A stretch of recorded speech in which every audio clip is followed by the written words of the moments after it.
What is going on, grinders, ladies and gentlemen, boys and girls, children of all ages? We are in the house. It is Sunday Night Football. It's pre-lock. It's showdown.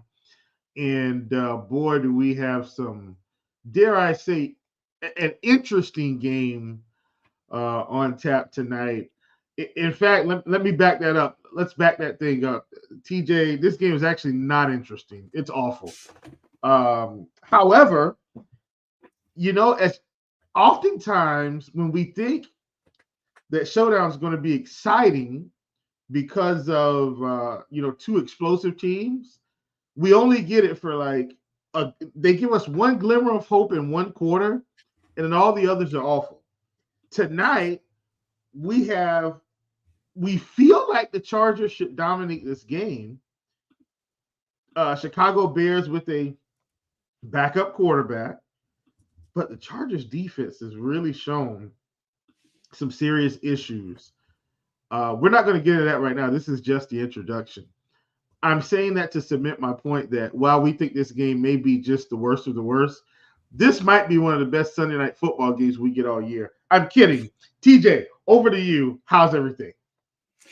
Doing well. I had a profitable day, made almost doubled up, had an absolutely fantastic team going into the afternoon slate with Lamar Jackson, Zay Flowers, and Trey McBride. And McBride did his thing, but Zay Flowers and Lamar Jackson, not so much.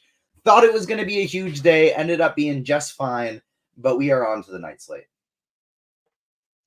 Yeah, so listen, TJ, this has been, I'm going to call this bad beat weekend so far, okay? So, and I do want to stress so far, and here's why.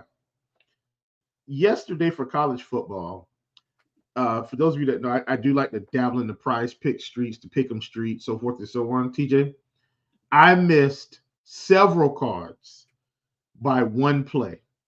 But and when I say by one play, I'm talking about let's call it freak accident stuff. So all the plays have hit. And the team that I stacked against in my card, I'm saying, oh, they're behind, right? And then the receiver gets hurt in the middle, in the mid beginning of the third quarter. So he doesn't play any more the rest of the game. He was 7 yards short of his projection and would have cleared easily because they were behind. So they were throwing the whole second half. So he gets hurt. And so I end up with a double up. And then in another one, kind of a similar situation, not necessarily a guy get hurt, but they don't give the running back the ball up 20 points like the last 5 minutes of the game. He gets no carries. So he finishes, his fantasy point projection was 24.5. He finishes at 24.4. Oof. Okay, so let's talk through this. So today, I stacked up, and I talked about this a fair amount on the Blitz Show. Yes, if people follow what we were talking about on the Blitz Show, I was high on the Eagles Commanders game. While everybody thought that game I was very high on that game. Listen, got everything right, nailed it. I took DeAndre Swift fantasy points. He was the last leg. He scores a touchdown a 7-yard touchdown at the end of the game and finishes. I needed more than 14.5. He finishes with 14.4 fantasy points. Devastating. And they don't get the ball back. And so, TJ, I've missed out on several 25x opportunities this weekend. Listen, I take all profits. Double ups are good too. But these have been gut-wrenching just gut-wrenching misses here. One of my tackle cards that I had, and we're gonna get into the show. Trust me, we still got plenty of time. One of my tackle cards that I have, TJ, I was going to hit a 25x, and I did what we call in the pick'em streets a fat finger. It was supposed to be an under, and I took an over by accident and didn't realize it until the end of the day. And I'm like, wait a minute, I think we got a 25x, and I went and looked. I said, oh no. I said I took over And so I missed another 25x of my own device.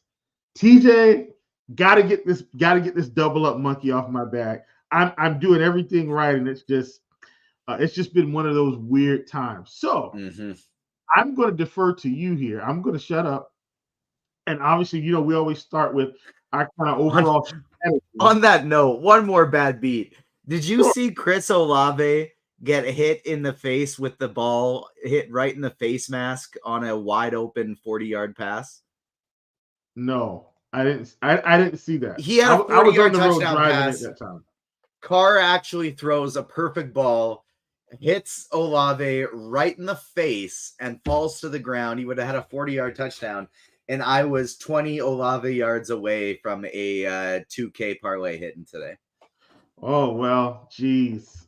So sorry, man. So sorry. We're sharing in each other's pains. We're in it. It can only go up from here. Only up from here. TJ, let's get rolling, my brother. What's your overall strategy for this one? I did, my showdown video, my two most important plays today were Keenan Allen and DJ Moore. I just think these two guys are getting so much volume. I like the running backs, but once again, when I'm building for showdown, I do like to think about who do I feel like are the guys that I might absolutely need at the end of this thing.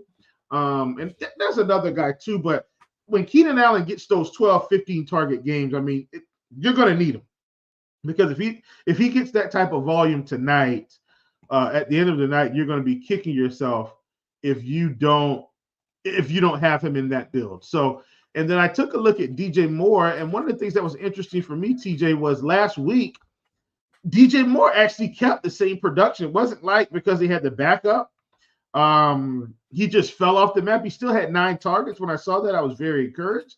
And what we do know is the LA Chargers defense has been awful.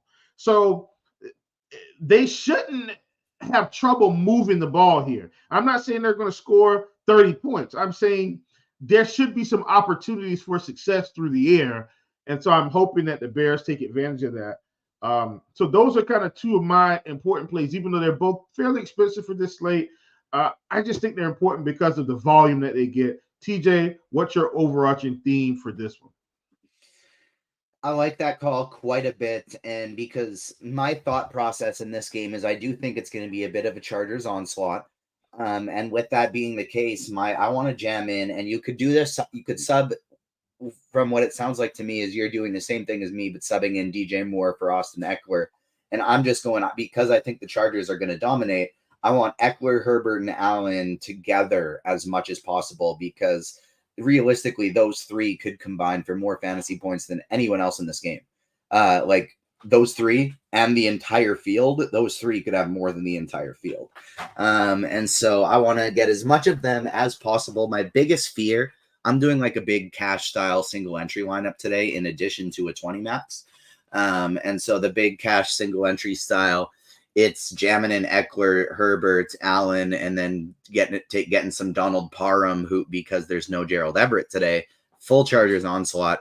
My fear is that I'm right. It's a Chargers onslaught, and Joshua Kelly is the one who punches in the touchdowns. I won't have Kelly in this big lineup, and then it just ends up being a 25-point win for the Chargers.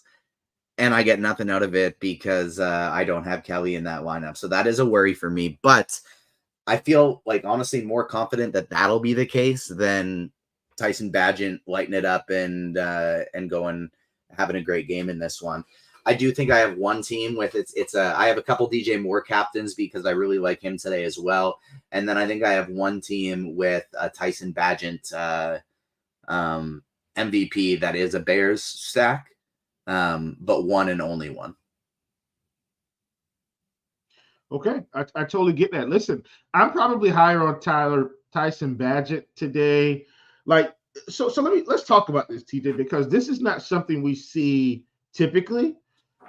Oftentimes on these slates, quarterbacks aren't under 30%. And this is DraftKings right now, but so the field is very low on Tyson Bagent. And guess what? I get it. Like, this is a backup quarterback. but we saw him be very serviceable in his spot performance, the game before his last one, and then his full performance against the Las Vegas Raiders. So while he didn't put up massive passing yards, we saw an ability for him to be able to move the ball. TJ, I think because people feel like the Chargers are going to run away with this game, we're very low on Badgett. I might be higher on Badgett than I am Herbert today because of the situation. If he is serviceable, he did look serviceable in this Los Angeles in the game against the Raiders. If they're playing from behind and he just can avoid the turnover miscues, we could see a very nice performance from him for a guy that's sitting here at 9K. I mean, he's cheaper than both top receivers. He's cheaper than the top running back. A little bit more expensive than his running back, but his running back's getting 24%. Rashawn Johnson's getting 32%. He's getting 27%. I think this is a spot to slightly take advantage of the field and bump up some Badgett exposure because he doesn't have the name value. I think people are expecting him to be bad. I'm actually expecting him to be pretty good in this spot. Once again, I am not afraid of the Chargers defense. I'm just not. So I like Badgett here. How high or low are you on Badgett in this spot? I did just put in a second Badgett captain team on DraftKings in, but I feel like I don't feel like I'm getting enough of a discount on him for what he is. I agree he could be serviceable 100%, but if I'm picking one person in that price range, DJ Moore or Tyson Badgett, it's DJ Moore, because I feel like if Badgett's having a good day, it's because of DJ Moore. And it's tough to get both of them at that price tag if I still want to be getting these elite Chargers. And so because of that, I don't think he's going to be terrible by any means. Like it's not that I'm like, he sucks, load up on the Chargers. I like the lineup constructions better with the Chargers. Yeah, look, I get it. I totally get it. So that's quarterback. So my assumption is you're going to have a fair amount of exposure to Herbert in this spot. Yes, I do. I have a lot of Justin Herbert today. Though the Chargers are not consistent in the sense of winning games, they always seem to play down to their opponents. But Herbert is one of the most consistent fantasy producing quarterbacks in the NFL. And so I definitely have some lineups where I fade him and I'm loading up on Josh Kelly and Austin Eckler in the same lineup. But I have Herbert a lot more often than I have Badgett today. Okay. Yeah, and I like Herbert. I don't want anybody to think I'm down on Herbert. That's not it at all. I just think Badgett is going to be much better than people expect tonight. And that's not me saying, hey, let's run I'm not trying to run vomit stacks. I legitimately think so. Okay, let me say this. Two can be the same, or both can be true. I legitimately think the Bears are not a good offense, but I also think the Chargers defense is bad enough that the Bears offense will look good tonight. Like we've seen, and look, I know, it was with oh God, what's their primary quarterback's name? Jesus, his name is eluding me. Fields. Yeah, I know it was with Justin Fields, but this offense has seen the best of times, and it's seen the worst of times. And so I feel like this is one of the worst defenses they've seen. So I am all about it. Let's go over to running back. Let's just keep this train moving here, where we've got Eckler at the top. Then we've got, Foreman is going to be the next guy down. But it looks like we're all going to be very high on Rashawn Johnson in this spot, or most people are higher on him than Foreman. Rightfully so. He's cheaper. How are we feeling about the running back position as a whole, and who would be your favorite target? Eckler is my favorite. Kelly is my second favorite. Rashawn Johnson's a third. I think Johnson's going to be more involved in the passing game than Deonta Foreman would be. And I think the Chargers are going to be ahead in this one. Therefore, I would rather have Rashawn Johnson than Deonta Foreman. I think I do have Foreman in a couple lineups, but I'm not getting to any Evans, Homer, or Spiller. It's just the top four guys for me. I have no issue playing Eckler and Kelly in the same lineup, but I don't think I'd want to play Rashawn and Foreman in the same lineup. Okay, I totally get that. For me, I do like Eckler tonight. I do feel like Eckler will need some touchdown equity in this one. Like, for instance, like we're going to need him to fall into the end zone. You know what I mean? Like, Yeah. I don't think this is one of those games where, because he hasn't been as involved in the passing games in terms of some of those 5-6 catch games for 40, 50 yards. So we're going to need him to be fairly efficient. And so I like Eckler. I'm hoping the touchdown variance falls his way. I do like Deontay Foreman in this matchup as well. Once again, we've seen the Chargers be fairly rough here on defense. I just feel like you can't sit this man down after these performances he's been putting up when he's been given the opportunity. Like, he had a nice game last week, even when he came in the week before and got a few touches. He's done well. He's averaging 4.7 yards a carry on the season right now with the 3 games that he's participated in. I think they find ways to just look. I don't think he's going to be on the field 80%. I think 60-40 is probably close to what we see, maybe even 50-50. But I think he gets the bulk of the actual running back carries as long as the game is not out of hand. So I do think there's value there.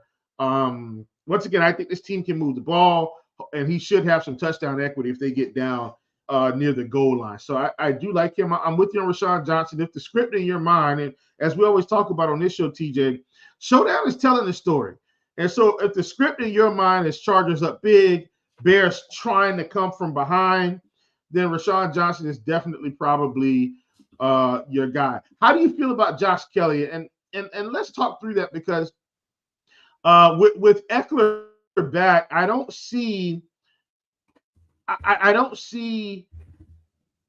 Kelly being able to hold on to this backfield. Now, since Eckler's been back for 2 weeks, it's been a 68% distribution for Eckler the first week and 27% for Kelly, and then 63 in week 7 and 37 for Kelly that week. So that feels closer to 70-30 to me. If Kelly's going to get 30% of the work, which that's what it's certainly feeling like, in this spot that could be viable. He is pretty low owned considering the circumstance at 5.4K. The projection doesn't look good, but the circumstance could be good if we get some Josh Kelly going late in this game if for some reason the Chargers are up. How do you feel about Kelly overall? That's precisely why I like him. I'm predicting the Chargers to be up ahead, and therefore Josh Kelly in the second half. I could definitely see him getting more work. But additionally, something you see a lot with the Chargers offense is like Austin Eckler makes a great play. It's a 2-minute drive because they're not necessarily in the last 2 minutes, but they're hurrying up like it is. They're moving the ball fast. They get down. Austin Eckler had just caught 3 balls in a row, and Josh Kelly punches it in when he's going in to get a rest. That just happens so often when Eckler's healthy. And so that's kind of one of the reasons I want to get there. I like pairing them because I think they're going to be winning, but I also have some lineups where Keenan Allen is my captain. Herbert is on the team as well. And then I fade Eckler and go with Kelly, kind of thinking, yeah, Eckler probably is a fine game, but Keenan Allen catches a touchdown, and then Kelly vultures 2 of them. So that's kind of the way I'm looking to set my builds. I don't mind playing them together, but I do want to make sure I have at least one of Austin Eckler or Josh Kelly in every single lineup. I get it. I mean, I like it. I think that's the right call. One of my Badgent stacks is the only Chargers are Eckler and Kelly. And then Badgent is the captain, and I have DJ Moore and whoever else on that one. So that's kind of one of the ways I'm going about it. Gotcha. Okay, let's talk about let's talk about wide receiver, which to me is probably one of the most important positions in Showdown generally. So I love Keenan Allen. I love DJ Moore. I'm definitely aboard the train of Keenan Allen captain tonight in some of these lineups. I'm definitely aboard the train of DJ Moore captain in some of these lineups. Josh Palmer at 7K though, man. Like he's playing tonight. No Gerald Everett, which means I think at tight end, man, we're really going to get heavy ownership on Donald Palm, who had already been getting some involvement in the offense. My point is this, though. how are we feeling about this position as a whole? It feels like the field is going to be a little bit lower on Quentin Johnson because of his seemingly lack of involvement. When I look at Quentin Johnson, he was still on the field 48% in week 6, 54% in week 7. If he's getting opportunity, or if he's on the field at some point, the big play opportunities have to come, right? Like when I'm looking at the target distribution, it's been awful. Keenan Allen, 11 targets week 6, 9 targets week 7. Palmer, 7-7.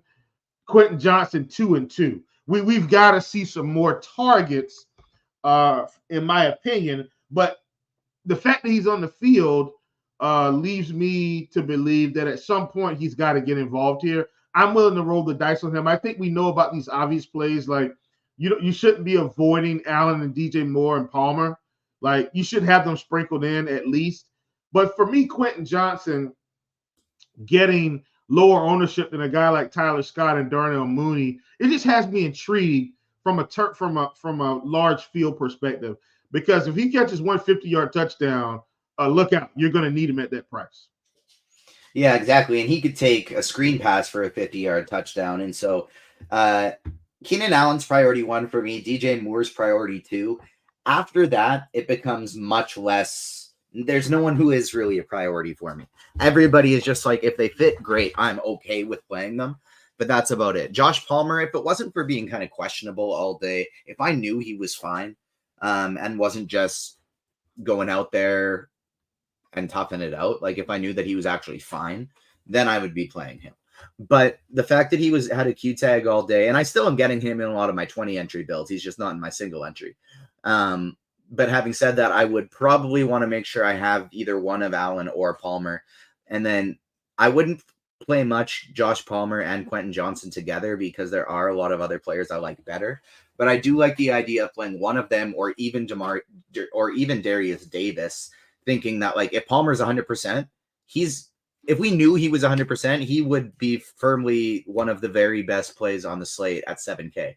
Without knowing that, I think he makes for a great GPP play, but also making sure I want to include Darius Davis, Quentin Johnson in the pool, because if Palmer's not 100%, say he goes out there, gives it a shot, and then he has to come out, well, then Quentin Johnson and Darius Davis would be 2 of the best values on the slate, and we'd want to make sure we're getting to a ton of them. So I do want to include them as well.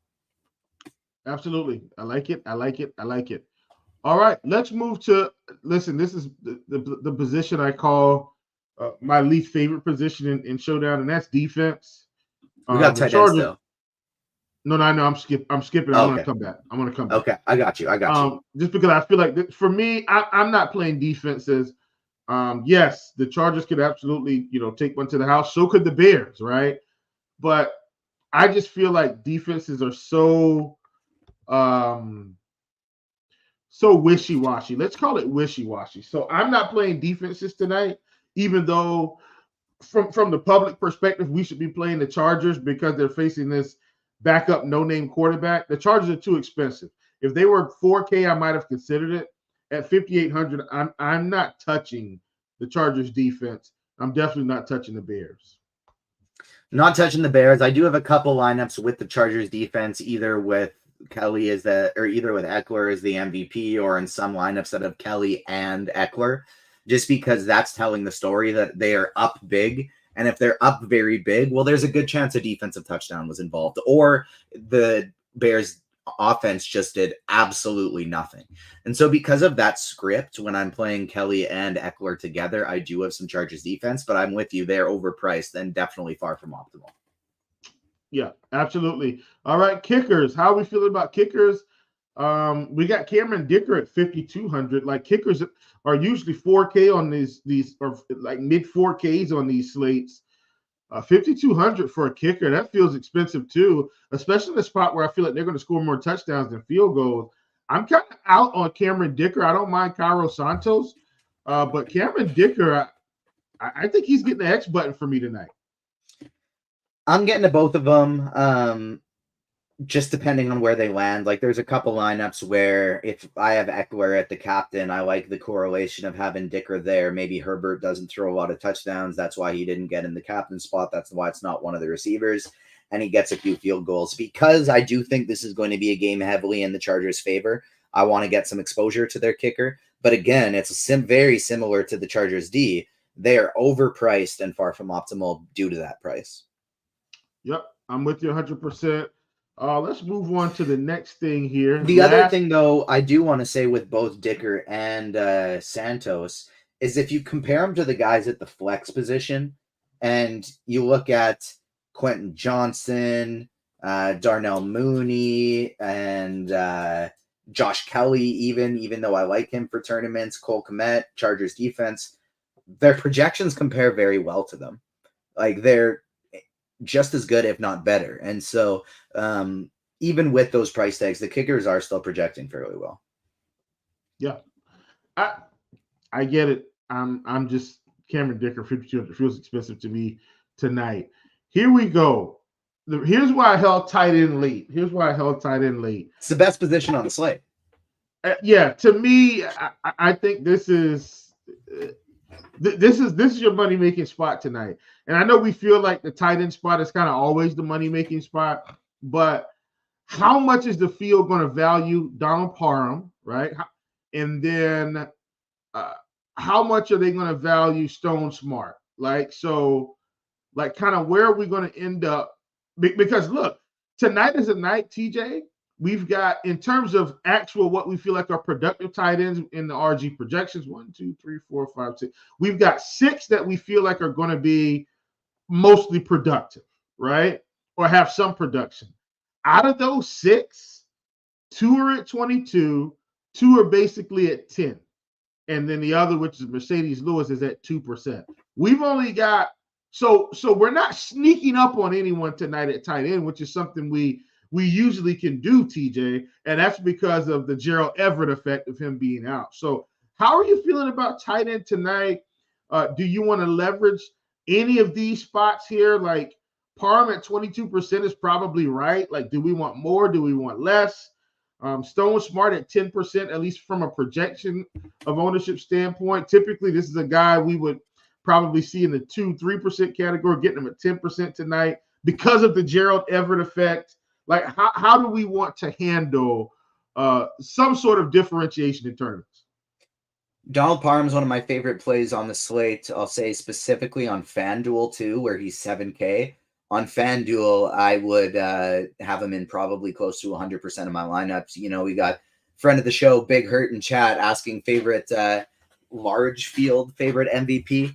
I don't think it'd be super crazy to throw Donald Parham in that spot as a large field MVP. Nobody else is going to be doing it. I'm doing it on DraftKings a couple times at captain too, because it allows me to pay up for more guys. Parham is number 1 for me. Smart is probably number 2. Kmet 3. Trey McKitty 4. Robert Tonyan 5.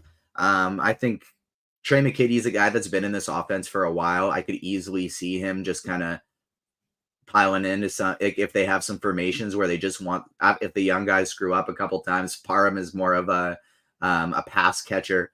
I could see McKitty getting into some more plays and then happen to catch a touchdown or something on a play action. So I do really like Trey McKitty as a potential tournament play, as well as Stone Smart. I'm getting to both of these guys. I've found ways where I'm even playing both of them in the same lineup. Sometimes you can do some crazy things playing both of them in the same lineup. So I love all of these tight ends, but especially the Chargers one. The only one I'm not playing is Mercedes Lewis, which probably means Mercedes Lewis will score a touchdown. Okay, totally got it. TJ, we're approaching lock. We're not quite there yet. Steve, if we could, let's go through our weekly build here for DraftKings. And TJ, who's somebody that we can agree on that we probably want to maybe attack?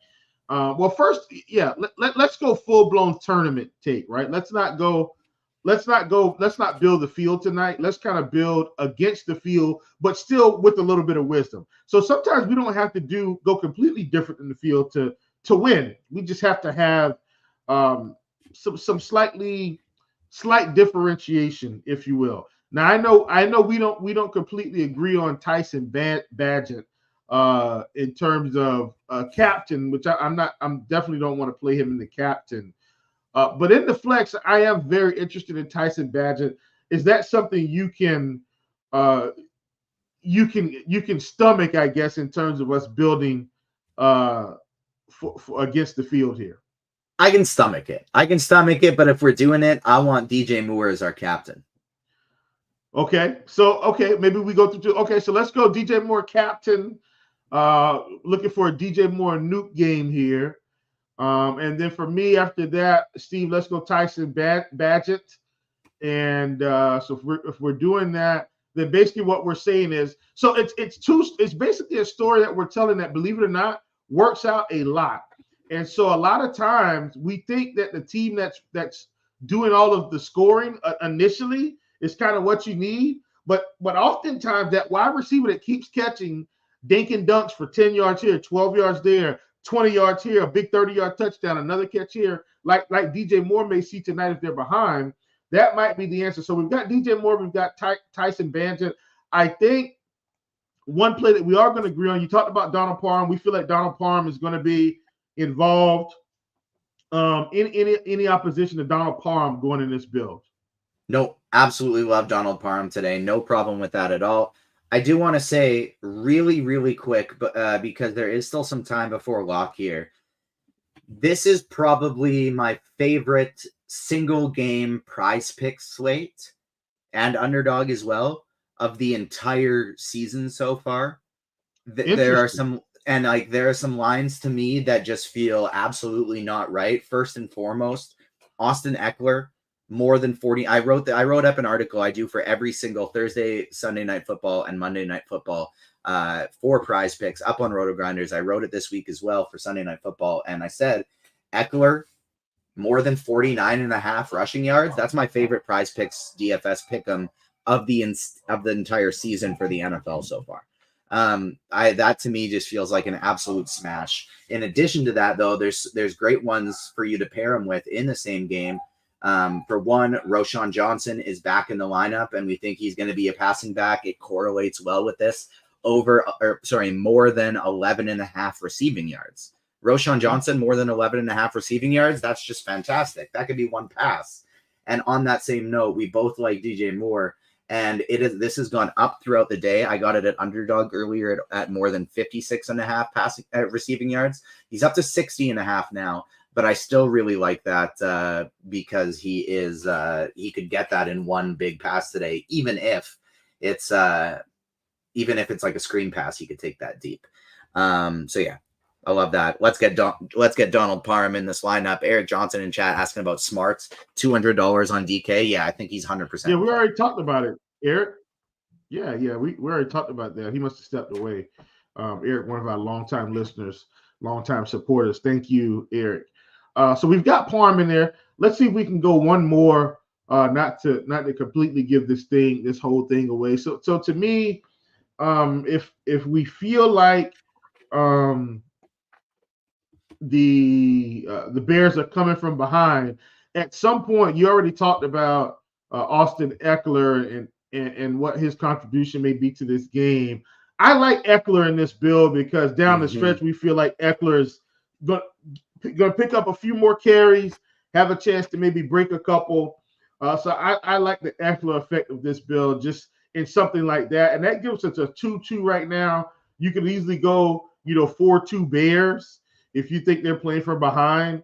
You could easily go with a 3-3 here. There are a lot of options that you could get out of this build. But I definitely think this tells us some form of a story where Parham has been a red zone threat with Gerald Everett playing. So tonight with the extra opportunity, we feel like he should be there. Of course, Austin Eckler, leading running back, going to be on the field about 70% of the time, will have the ability to catch some passes. Hopefully he can run one in as well. And then we've got the Bears passing game coming from behind. That's kind of the story in my mind of this particular build. I'm looking, TJ, to make sure we don't have any questions before we close out. And we haven't officially closed out yet, but I just want to make sure I don't see anything. Big Hurt, which obviously he talked about favorite FanDuel single entry favorite MVP and FanDuel large field. I think a lot of times in FanDuel, we do typically lean quarterback. because of the half-point PPR. So for me, I in my mind, it's Eckler or Herbert for me tonight, which is obvious, and then I'll just kind of get different in some other places. Those feel like the right place, especially for single entry. I think Eckler or Herbert, in my opinion, are good on FanDuel. TJ, anything you want to add about that particular strategy? It's going to be chalky with those two. Anything else you want to add on that? No, I agree there. I think you nailed it. And then on DraftKings, I think Eckler and Allen are the best too. But yeah, Justin Herbert, to me, is going significantly under-owned in our projections right now. Now, so often in Showdown, it's so hard to peg because Justin Herbert is only 10% projected owned right now. He might end up being 20 because people see that and everybody wants to jump on it. And so it's definitely tough to peg. But looking at that right now with Eckler and Allen both over 20 projected on DraftKings, and then Justin Herbert at 10, I do think that makes him a very interesting tournament captain. Asking about Robert Tonyan in chat. Yes, I do like Tonyan in tournaments today, only at 200. That's some Tonyan in tournaments for 200. That's some great alliteration. At tight end, wow. But I would drop him. He'd be my fourth favorite behind all three of the Chargers tight ends. Okay. I like it. You like it. I love it. I want some more of it. Listen, I don't see any more questions, TJ, and I always want to make sure I'm hanging around for the questions. But as people are building lineups, I'm also a fan of putting a little bit more time back in their pockets because we're also building lineups too. TJ, anything else you want to share with the people before we peel out of here? No, I will double check the live stream chat in Discord just to see if anything slipped through the cracks there. But no, somebody was asking if there'd be a crunch time today. No crunch time, just pre-lock and nothing else from that. So we're 1 minute away from lock. Make sure you get your lineups in, and also make sure you hit the like button on your way out of here. It's free content, helps us out mightily with the algorithm when you hit the like button. So please do so. We'd be very grateful. Yeah. Well, listen, folks, this has been Sunday Night Football pre-lock for Showdown. It's week 8. The season is we're pretty much mid-season now. Hopefully, we've helped you guys make a little bit of money. I'm Chief. That's TJ from Agents of Fandom. Didn't give out his full resume this time. We'll see you back here next week. Oh, sorry, Steve. Don't take us out. I will not be here next week, folks. I am getting married next Saturday on November 4th. So I won't be here next week. I will be back the week after that. And so I don't know if TJ is going to be here or not. But thank you so much for allowing me guys to come on and talk with you every Sunday. And I will see you in 2 weeks. TJ may be back next week. We'll see you then.